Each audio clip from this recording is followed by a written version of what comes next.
रायगड आणि रत्नागिरी जिल्ह्याला विभाजित करणारी ही सावित्री नदी। सावित्री ज्या ठिकाणी समुद्राला येऊन मिळते तिथला जैव समृद्ध प्रदेश म्हणजे बाणकोटची खाडी। आजवर न उलगडलेला मगरींचा अधिवास या खाडीला लाभलाय। महाराष्ट्राला किनारी परिसंस्थेच्या जैव विविधतेचं वरदान मिळालंय। याच परिसंस्थेमधील एक परिसंस्था म्हणजे खाडी प्रदेश। राज्याच्या किनारपट्टीवर 15 नद्या, 5 मोठ्या खाड्या आणि तब्बल 30 कोंडपाणी क्षेत्र म्हणजेच बॅकवॉटर क्षेत्र आहेत।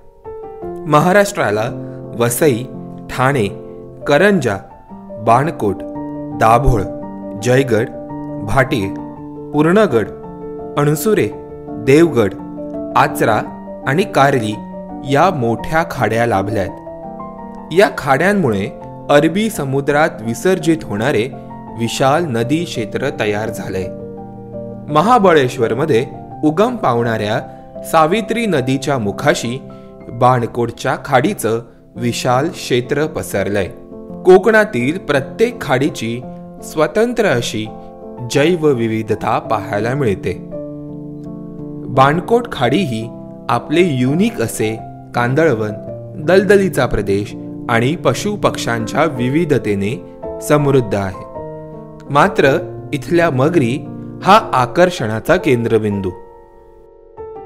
खाडीत बोटीने फेरफटका मारताना दलदलीवर उन्हात शेक घेत बसलेल्या अनेक मगरी आपल्याला पाहायला मिळतात। मार्श क्रोकोडाईल प्रजातीच्या मगरी खाडीच्या बॅकवॉटरमध्ये सापडतात। अशा परिस्थितीत मगरींच्या अधिवासाशी छेडछाड न करता इथल्या स्थानिकांनी मानव मगर सहजीवनाचं नातं जपलंय। कांदळवनाचं दाट जंगल आपल्याला या खाडीच्या दोन्ही किनाऱ्यांवर दिसतं। कांदळवनांमधील रायझोफोरा म्रुक्रोनाटा म्हणजेच लाल कांदळाची प्रजात बाणकोट खाडीत मोठ्या प्रमाणात आढळते। या प्रजातीच्या पसरलेल्या मुळांना आधारमुळं म्हणतात आणि ती एखाद्या पुष्पगुच्छासारखी दिसते। कमालीची गोष्ट म्हणजे कांदळवनाचं हे झाड आपली रोपं झाडावरच तयार करतं।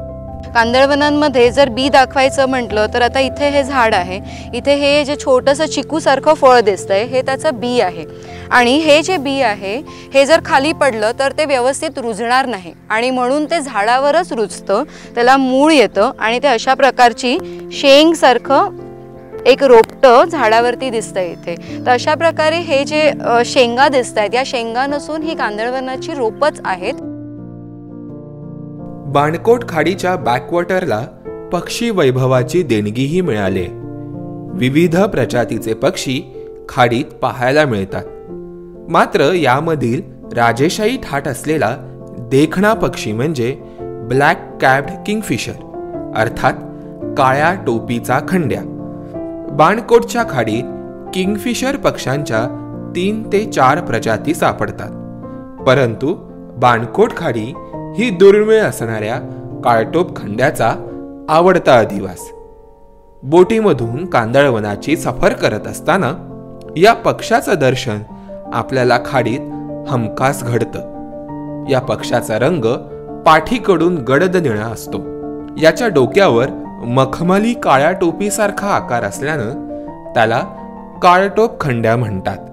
बाणकोट खाडीची ही विविधता पाहिल्यानंतर या खाडीलगतच्या गावकऱ्यांना प्रशिक्षित करून या ठिकाणी आपण निसर्ग पर्यटनासारखे उपक्रम सुरू करू शकतो। कारण रायगड आणि रत्नागिरी जिल्ह्याला जलवाहतुकीच्या माध्यमातून बाणकोटची खाडी जोडत असल्यामुळे या ठिकाणी मोठ्या संख्येने पर्यटकांची ये-जा सुरू असते। तुम्ही या मार्गाने प्रवास करत असाल तर बाणकोट खाडीची विविधता एकदा नक्की अनुभवा।